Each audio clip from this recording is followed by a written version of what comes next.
Hello, everyone. Thank you for coming back to my channel. My name is Amber, and this is Beautifully Benoit. As you can see, there's a person sitting here. So I'm going to ask you to introduce yourself. Okay, my name is Elijah. I'm Amber's oldest younger brother. He is my younger brother. But yes, this is Elijah, and I don't think you've ever actually been on my channel. No, I have not. Maybe in pictures. Oh no, I did the family Praise and song worship. thing. Okay, we did a praise and worship set where he was on, but we actually have never had a conversation together on my page. So here we are. He is my younger brother, and he is 3 years younger than me. And yeah, anywho, I'm basically like his mom. Yeah, basically. I mean, if we're really gonna be honest. One of several, but definitely a mother. Absolutely. Definitely. So today we are gonna not only introduce who Elijah is, but we wanted to talk about his sobriety journey. Right. And just the journey he's gone through throughout our lives and throughout his own life, especially since, we grew up in a Christian household. Right. And things happen. And life happens. Right. And we are human. Right. So I'm going to start with the questions. This is what I'm going to be using as my little notebook thing. Right. Just in case you needed to pray or needed a book to help you pray. This I got is my one copy. He did get his copy. Early post too. that picture of you. Yeah. You got a real smooth voice going on. I mean, this is how I talk. Absolutely not. Anyway, so I'm gonna start with this question. Why did you want to tell your testimony? Why did I want to tell my testimony? I mean, we overcome by the blood of the Lamb and the word of our testimony. So I know that my testimony will definitely help somebody else that's struggling.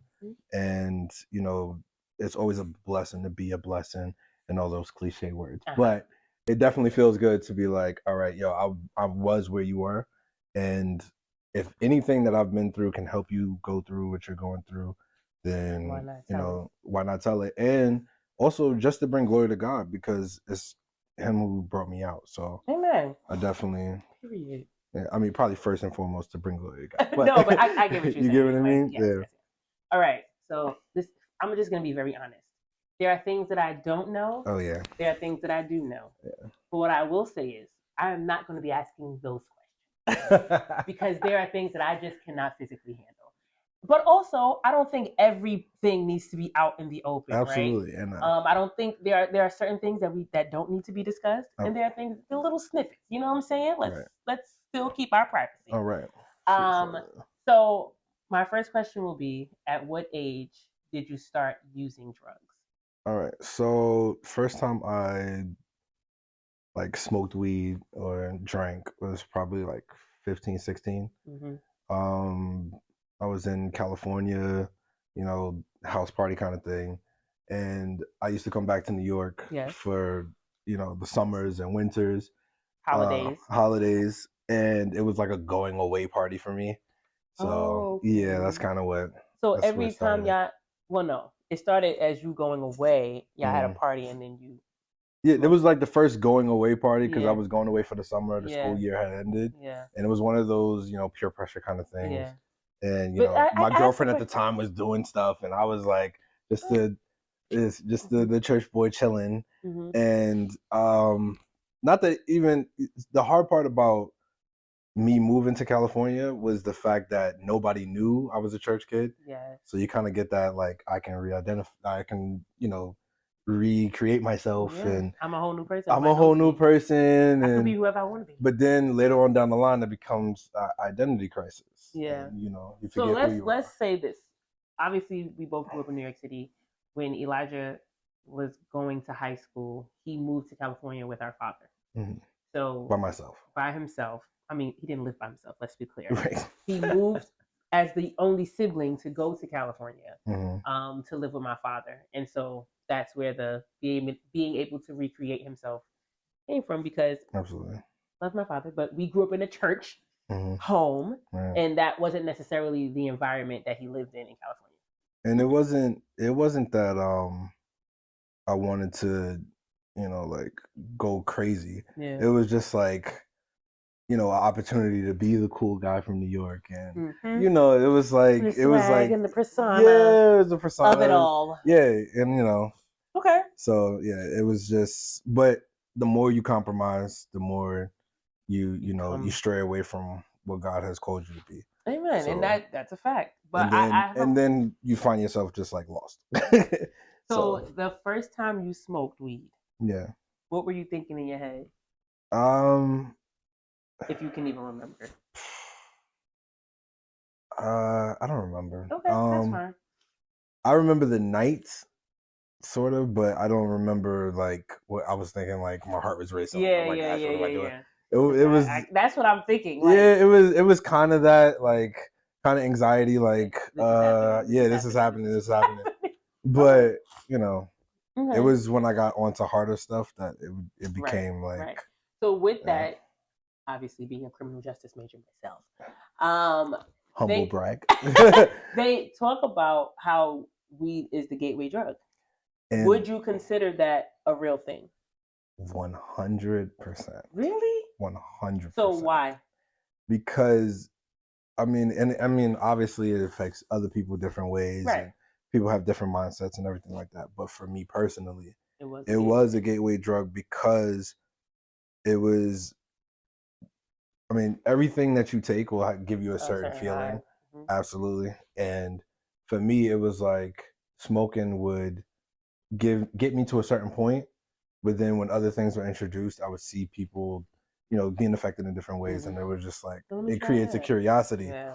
Because you're already doing one thing, it definitely opens the floodgates for other things to be presented to you, and obviously it's up to you whether you do things or not, but you are like in the atmosphere of other things because of what you do.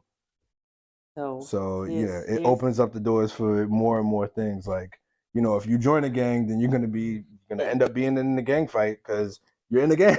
Right. Like, you feel me? If you rolling with the guys, you're gonna end up if you end up carrying a gun, you're gonna end up using it. So it spirals. They say, like, demons don't come alone. Like, you get they come into a clean house, you get like 7. So they just keep piling on, keep piling on. So, and that's what sin does, though. That's what sin does.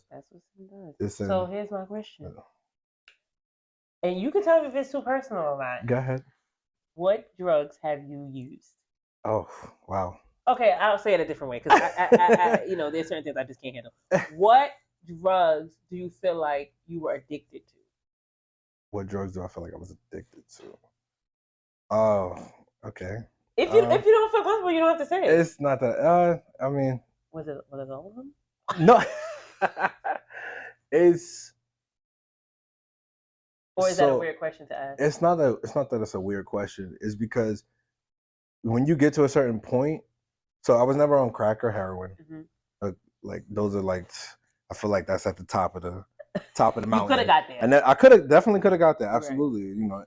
Anything could have happened, got you there. But I feel like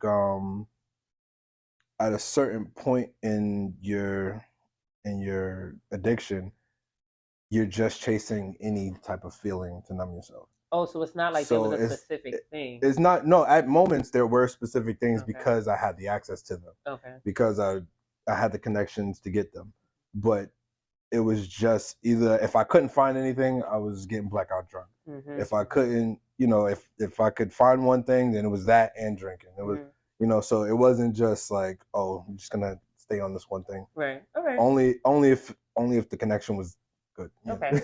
Gotcha. Okay, so we're not gonna do the list right now. Yeah, I mean, I don't feel like it's not appropriate. Okay. We just know you was on drugs. Yes. So it was drugs and a drinking problem? It was just an addiction problem. Yes. Addiction, period. Yeah. I'm saying, was there an alcohol part of it? Yeah. Or was it drugs? Because I guess to me, I'm not looking at alcohol like a drug. So alcohol is definitely a drug. So then that's the, even though it's alcohol, it's still considered a drug. That's how I feel. Okay. Yeah, okay. Definitely. Because it's addicting? Because like I feel like alcohol is taking me to worse places than certain drugs. Okay. Wow, that's deep. Because Okay. Because alcohol is so easily accessible. Yes, it is. In So any place you go. in any place you go, in any fast food restaurants. in any literally right, have alcohol. like I passed 2 liquor stores on the way home from work, Right. and I walk. Right. You know, so Right. it's so easily accessible. That's why I feel like it's so addictive. Okay. Because even if the liquor stores is closed, you can go to the corner store and get you something. Yeah. But, Okay. you know, it just takes longer. So Elijah moved to California.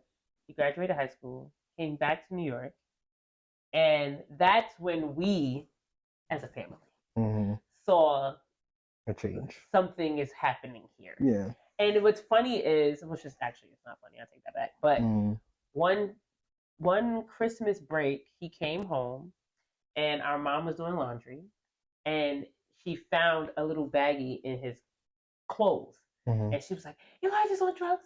He's smoking weed. And I was like, no, he is not. Elijah would not do drugs. Like, we all grew up in the same house. So you just have an idea of what you feel like your siblings are capable of. Right. And drugs was not a part of his story in my mind. So when I saw the baggie, obviously I'm like, that's a weed baggie. Right. But I'm not going to be like to my mother, like, oh yeah, he's definitely smoking weed. But I did not think, I still was like, he's not smoking weed. This has to be like a toy, something that came in that little bag, an earring. It was actually a button bag. Yeah, it was a bag for buttons. Right, exactly. Yeah, so I'm like, yeah, that's what they call button bags. But I'm just saying, it could have been. He really had a button he missed. Yeah, I was like, this is not a bag for drugs. But whatever. So I appreciate you. Oh. I don't know. Actually, yes, I do know. I realized, I feel like for me, we were on a train one day and you had a book bag on and you had it was like it's like when people run and they have the water attachment you can drink while you're running. Yeah. You had that coming out your bag. What? Yes, you did. I would never forget that. Yes. You were on a train, you had it coming out your bag, and you had Red Bull and whatever drink was mixed in the bag. And I was on a train like, what are you doing? We're just going wherever we're going. And you're like, so? And you were just drinking it. And I could not, first of all, I understand that he's a grown man. But in my mind, he is my little brother. Right. So there are certain things that just uncomfortable for me. Like, I don't even, like, we have gone to drink before. This is before sobriety. But I still didn't feel comfortable going out for drinks with you. I didn't feel comfortable going out for drinks because I was a little brother. Because he's my little brother, and gotcha. I think a part of it is also because we grew up in a Christian household, and so for me, I'm like, I don't want to be that influence as the older sister. Gotcha. So that's when I realized for real, like something ain't right here because we just getting on the train, right? But I don't know what. I don't remember that. Do you know? So. Do you know what the turning point was when you went to your first, what is it called, rehab? Yeah. Do you remember what happened that led up to you going there?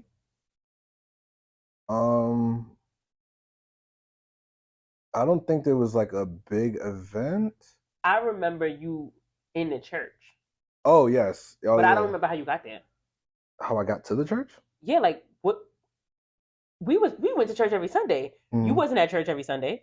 So for me, we're having service, and there's this person at the altar crying the whole service, praying, kneeling. He started taking stuff out of his pocket, putting it on the altar, and I was like, man, this guy is really about to get delivered. This is about to be wild. I can't. And then he turned around, and I was like, that's Elijah. I'm sorry. Is that my brother? I definitely remember that day. That was crazy to me. And you know what? It honestly, you looked homeless. I thought you were a homeless guy. I thought you came up off the street. It got bad. It got bad. Yeah, but it got bad. That's why I'm asking if you remember how you even ended up in the church. Oh, that day? No, I don't remember. Because I had days that kind of like blended into each other. So, like, I would be up for 2-3 days, 4 days straight. And I'll tell you, being sleep deprived is worse than any drug you've ever taken. Because once your mind gets delusional, it's over. You're done. But I remember it was around the time I believe Brother Bernard passed. Okay. I believe it was around that time, and it was just like every day was just a struggle. Mm-hmm. Like it was just a struggle, and like I just emotionally, I just was at a breaking point where it was just like I was about to lose my job. Mm-hmm. You know, like I had got demoted. I was a nice to manager, and then I got demoted back to like a regular department worker because I wasn't functioning. Mm-hmm. Like it was past the point of like functional addict. I was in the dark stages of it, and like I knew something had to break. Yeah. Yeah. But I based on what you just said, I want to go back to even that, a functional addict. Like, you had a job. When you came back home, you got a job. Yeah. Elijah is a worker, and unfortunately, back then, he would work himself to death. Like, I think what's instilled in him as far as like hard work is good. Like, he will start at, like he said about the supermarket, he would start at being a stock person, put stock in the stuff, and then become a manager. Like, he has that commitment. But I think the hard part is like he will work and work and work and work, and then you trying to stay up so you can do what you have to do, and it just like created this like, well, dang, it's good that he works hard, but like, at what cost? So, yes, I appreciate you saying that, but I feel like it really stems from like me trying to put on different faces for different people, you know? So, like, comes back to that identity crisis. Right. So, like, at work, I try to put on this face of, like, I got it together. I know what I'm doing. Right. I got y'all. I'll handle this. I'll handle that.